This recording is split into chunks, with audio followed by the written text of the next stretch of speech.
Hi everybody, Nigel with you, Nigel's Modelling Bench, and here we are. It's well, tomorrow. When you see this video I don't know, but right now it's the evening of August the 31st 2023, so tomorrow it's going to be September already. So yeah, apparently meteorologically, easy for you to say, this is now the end of summer. So there we go. Right, monthly roundup. Start off by saying thank you to everyone. Thank you to all my new subscribers and existing subscribers. There's subscribers out there that have been with me right from the beginning, and thank you very much to all of you. All your great comments, suggestions, advice, help, tips and all that. It's all very, very greatly appreciated by myself and many others, I'm sure. I also want to thank you, massive thank you to all the Patreon contributors.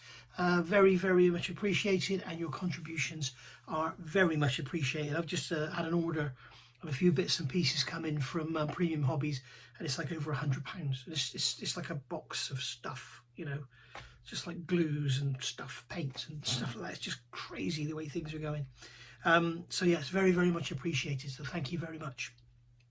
And thank you all for the great comments you send me as well, for the you know, like the way you appreciate the work and the way my videos go and all that. And it's great. And suggestions, you know, stop saying this, stop saying that, why don't you say more of this, why don't you say that? It all goes in, I take it all in, and it's all very, very valid points. For those that are wondering, Jess is doing absolutely fine. She's still like a 2-year-old puppy. She's now 5.5 months into her 6-month diagnosis, and she is showing no signs of any illness whatsoever. So let's just hope and pray that it stays that way. As I just said, I've had a big delivery come in from well, it's not a big delivery, but it's a delivery for Premium Hobbies, and he's also sent me some of his new lines of, you've got the Premium Hobbies and you've got the Premium Productions, I can't remember what it's called now, but you know, these holders and everything for the, you know, for the sanding sticks, and you've got holders for your masking tape, and there's sanding, flat sander blocks and all sorts. Go and have a look. Premium Designs, that's what it's called, Premium Designs. And it's a whole range of 3D printed goodies for around your, you know, around your workbench, like these glue holders and stuff. They've all got Premium Hobbies written on them. They generally come in a silver grey colour, like this one here. Mine are blue because he's done a custom blue to match my Mustang. But yeah, so you've got Premium Hobbies, that's the sort of thing you're normally getting. And that's the Mr. Hobby 4x holder. And they're really, really handy. And they hold the glue nice and tight, so you can't knock it over. And they are very, very good. Unfortunately, they're only really available in the UK. I have been speaking to Ed lately, and I think he's going to start thinking about maybe branching further afield. We shall see. So the stuff that he sent me, I'm going to auction it off, because I don't need it, because I've already got stuff. So I'm going to auction it off, I think, and I'm going to send it off to Luke's over at Black Rifle Model Works, on the website and on the Facebook page. Luke is in conjunction with Mark, I think it is, and they've got a charity Kits for Kids, and basically it's about raising money. So what we do is we send them money, or we send them kits or whatever, and what they're doing is raising money so that they can buy kits for kids at Christmas. So kids in homes, kids in hospital, deprived children, you know, kids that otherwise won't get pretty much anything for Christmas. And the whole idea is, what they want to do is promote the hobby, because people are talking about the hobby dying out. And as Luke says in his video, it's not the hobby that's dying out, it's us. We're dying out, and the people that are coming behind us aren't really picking it up. So if we get kids going, get some kids going on model kits, they'll do the same as we did. They'll spend a few years doing it, then they'll discover beer, fags, football, women, cars, whatever, in whatever order you want to put that in, sex, drugs and rock and roll and all that stuff, and then they'll probably come back to the hobby later in life. So that's basically it. It's just basically giving kids a decent Christmas and getting them into something other than bloody computer games or football. So whatever. So I think I'm going to auction that stuff off. I've also got a couple of kits here I've put to one side I'm going to auction off, and then any proceeds I make from that I will send over to Luke.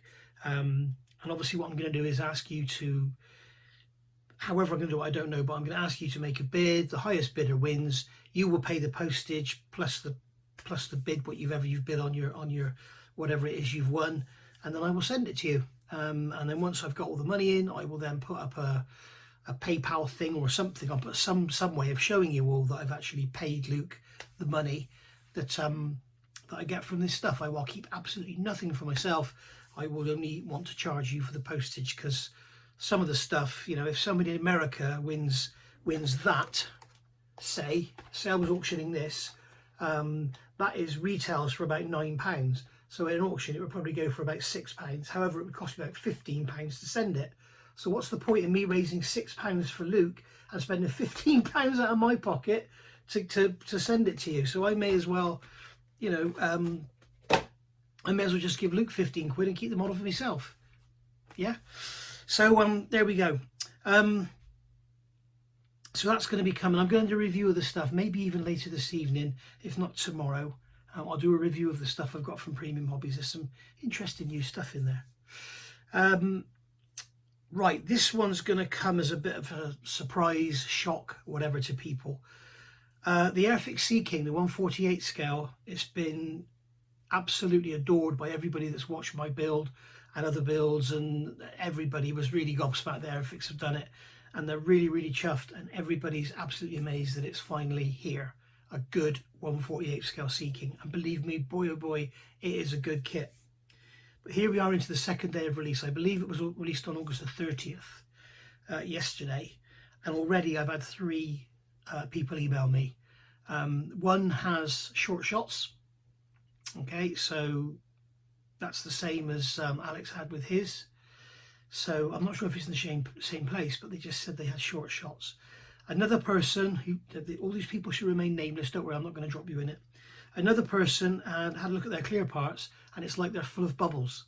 He initially thought it was like a film on there, like a release agent or something on the surface, but it's actually in the plastic. It's like it's full of bubbles, which is strange. And now somebody's emailed me today, and they've sent me photographs of their decals, and they are literally like 3 or 4 millimeters out of register. You've got, like, you know, Royal Navy, you've got the black lettering, the black outline on the white lettering, and it's literally 3 or 4 millimeters out. So the N is almost making an M sort of thing. It's that bad. So if you have got one of these kits, get it all out of the bags, have a good look, or have a good look through the bags. Make sure you haven't got any short shots. Check your decals, check your clear parts. You know, make sure that it's all good. And if you do have a problem, get onto the Airfix website, and there is a part replacement part. You can go on there, email them, and they'll get back to you. They are good as gold. But I could imagine if a few people have emailed me and told me of problems, there's probably a few issues with the kit, so they're probably being inundated with claims. Which kind of begs the question, you know, Airfix are having these kits made in India, and it's obviously totally based on cost. There's going to be no other reason why they would have them made in India. And you have to think to yourself, if they're having to deal with all these complaints and, you know, all the postage of sending out replacement parts and everything, is it really worth it?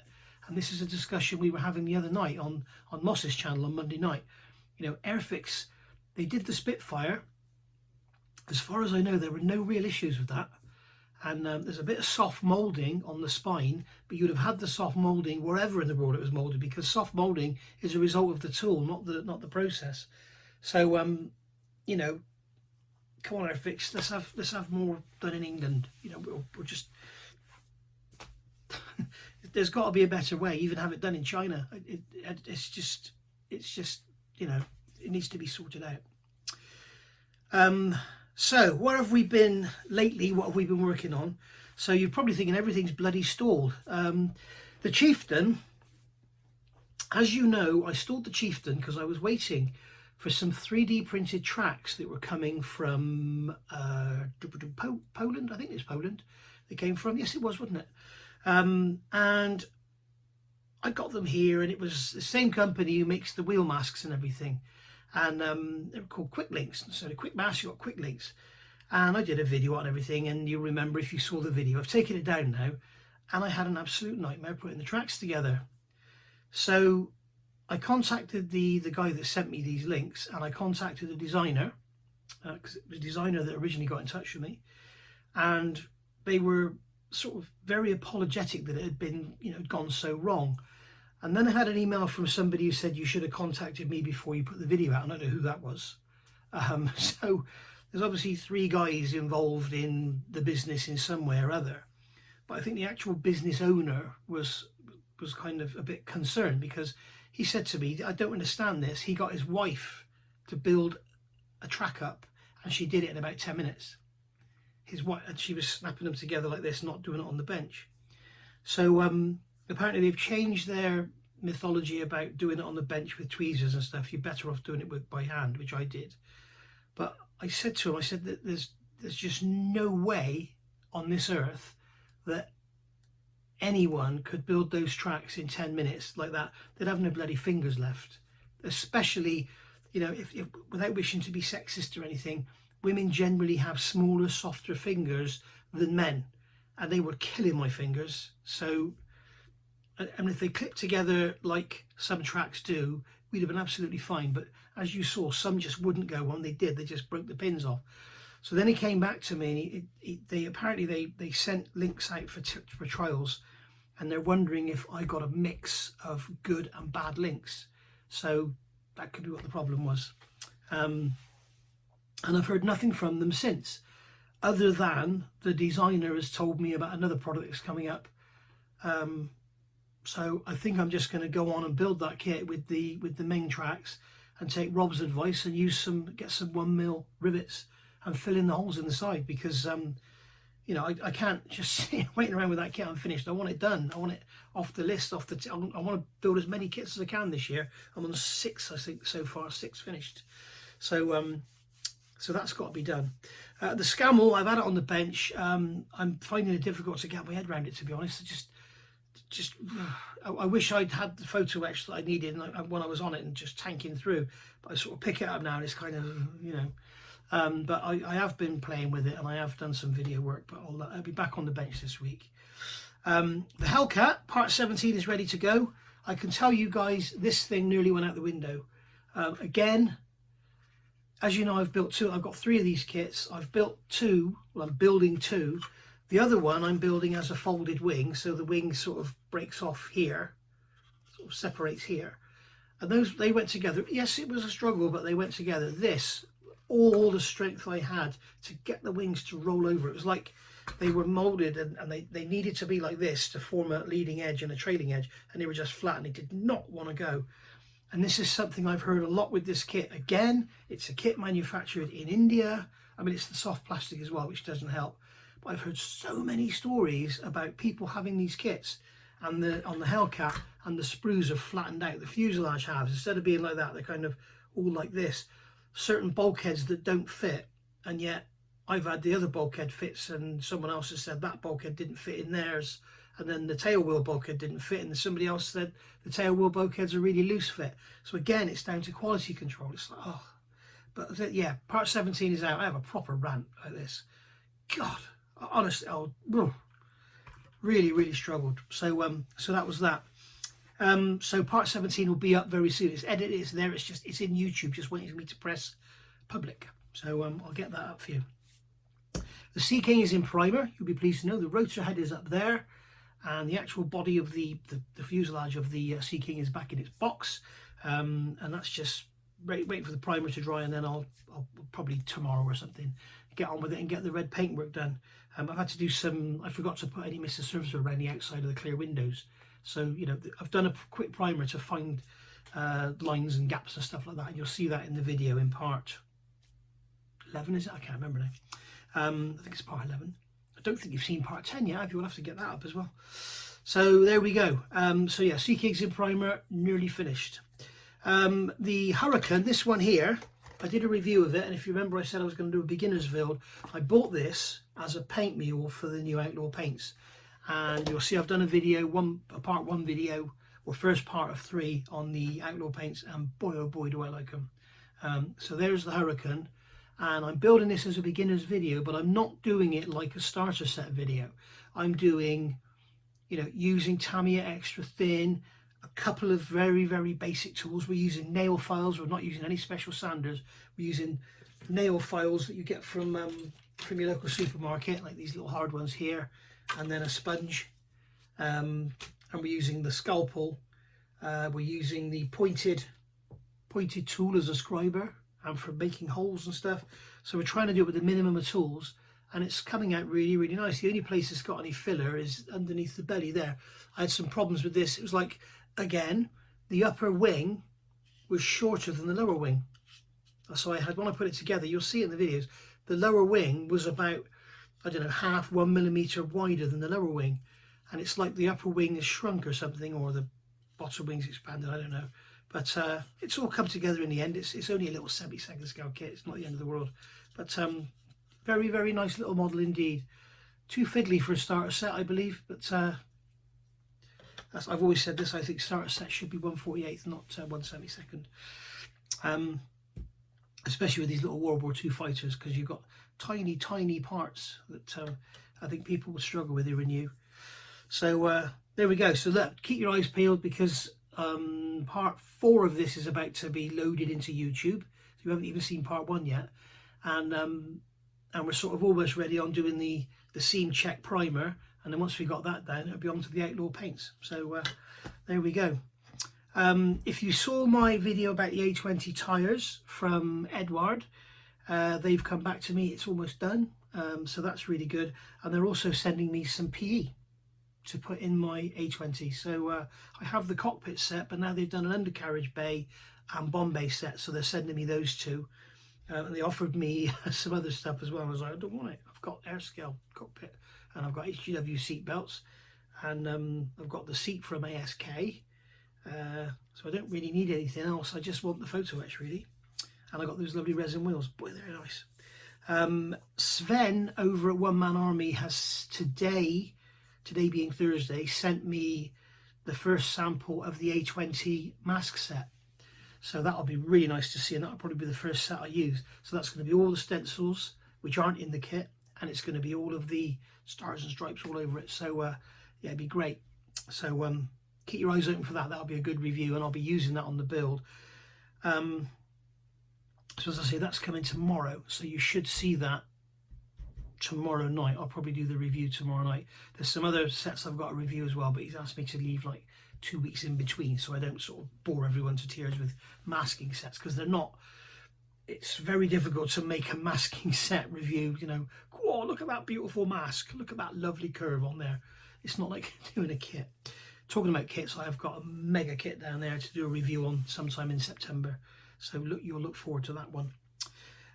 So what's coming in September? Right, we're going to finish the Scamel. We are definitely going to finish the Scamel in September. I am also going to try and finish the Hellcat. I don't think I will, but I'm going to try. I have to get the Lancaster back on the bench. We have to get that one done. It's nearly there. It's nearly there. We have to get that back. And we are definitely going to start on the A20 in September. So once the Scamel is finished, I will start the A20. This little Hurricane will be finished within a week, so that's no problem. That's not going to be in the way. I've got too much on the go at the moment. I need to break some down. But the Hellcat's been in the background for a long time, so that won't hurt. The Lancaster's been in the background for a long time, so that won't hurt. But I'm definitely going to start the A20.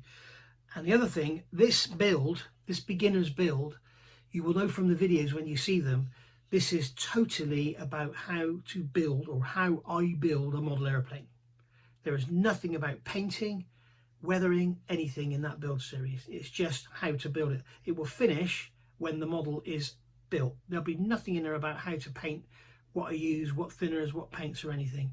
Nothing at all. That is just about building. So I'm thinking this, if this is a successful video series, which I think it will be because you guys seem to love the small stuff, I think what I'm going to do is do the Avro Anson, but do a series all about painting. Okay, so it'll be all about painting the cockpit, perhaps doing some chipping, some washes, some weathering, what paints to use, what primers to use, how I mask the windows, how I paint the windows, what colours I use, what paints I use, everything to do with painting and nothing about building. So it'll be, part 1 will be, right, here's the cockpit and now I'm going to paint it. So there will probably be something in there about sub-assemblies, because you see a lot of people, they like to paint everything and then build it.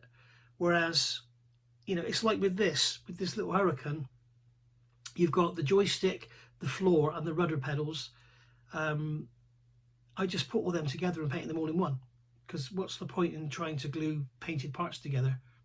You may as well just paint it all in one. So that's what I did on there. So I'm thinking I may do that with the Anson. We'll see how popular this one is, but the Anson is a model I really, really want to build. Again, that was a problem with clear parts with Airfix, and they've sorted it now. But again, you know, it's this ongoing problem. It's quality issues, and they need to nail it. You know, get it nailed down. And just finally, some other good news.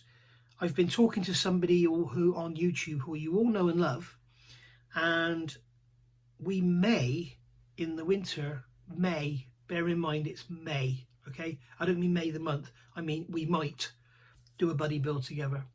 So there'll be a few live streams involved, there'll be video builds sort of almost running in parallel, and we'll bounce ideas off each other, but we're going to build the same model with the same aftermarket and everything, and we've both got the same ideas of where things need to be done and everything. So that will be quite a nice build.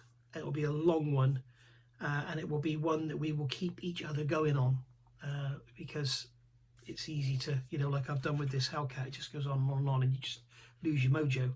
But it's nearly there. And look at those gun bays. They're quite busy. Got no guns in there yet. We've got the VMS black thin on the leading edges. But yeah, there is hours and hours and hours of work in there. There is more hours in building that than in building that. Probably 3 times more hours in that than there is in that. It's just gone on and on and on. If I build another one of these, I'm closing those guns up. I'm not messing around anymore. So there we go. Right, and also trying to build it and not break all these bloody supports off for the ailerons and the flaps. Anyway, so there we are. That's August to September. So again, I'll finish off by saying thank you very much to everyone for all your great comments and contributions, and people sending me pictures of Sea Kings and stuff about A20 wheels and that. We've got quite a few discussions going on that. I'm not sure if it was me that told Edward or if they've just come back to me and said, like, you know, but they said thank you for the information, and yes, we agree there is an issue. So I don't know, I guess they'll 3D print a new wheel and then send them out. But if you haven't seen the comments under that video, somebody suggested that the B25 and the P61 and the A20 had the same wheels and tyres. So I went and got my big thick B25 book out, which happens to be written by the same guy that did the A20 book. And in the B25 book, it says the B25 had a 30-inch front tyre and a 47-inch main gear tyre. So the Edward B25 tyres are actually too small. So if the wheels are the same size, what you could do is use your old 47-inch tyres from the wrong A20 set on your B25 and you'll be close. So there we are. Be interesting to see, won't it? Because a lot of people have said the wheels on the B25 are too small and they're sort of a loose fit in the tyre. So it might be nice to see if we can actually mess around with those parts a bit and actually use the A20 large tyres on the B25 because they're too small. So we shall see. So, and this is the trouble, you see, this is what happens. Somebody puts something on the internet, you know, somebody might say, do you know what? I got a feeling the P61, the A20 and the B25, I got a feeling they use the same wheels and tyres, you know. And somebody picks that up on the keyboard. Did you know the A20, the P61 and the B25 use the same wheels? Next thing you know, it's on Wikipedia. B25, P61, A20 all shared the same wheels and tyres. They're exactly the same.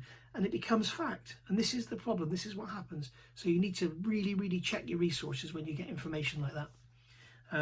So there we go. I'm talking to Ben now over at Midwest Model Shop. He's building the 200 scale USS Enterprise. And he's picked up on some information that apparently, and if any of you know about this, I'm interested in your information, please. Apparently there was an order sort of not long after Midway, so sort of third quarter of 1942, to strip all the paint from the hangar decks. Remove all the paint from the floor and remove all the paint from the walls, because the paint was such a fire hazard. If they got a fire in there, the paint would just burn and just carry the flames along the wall. So they had a job. They had to get all the guys to strip all the paint. So sure enough, I've been looking into this and I found something, but again, it's like somebody has said this is what was said. There's no actual official document that says here it is. And every single picture I've got of every single World War II aircraft carrier in the hangar deck, all the walls are white. None of them are stripped.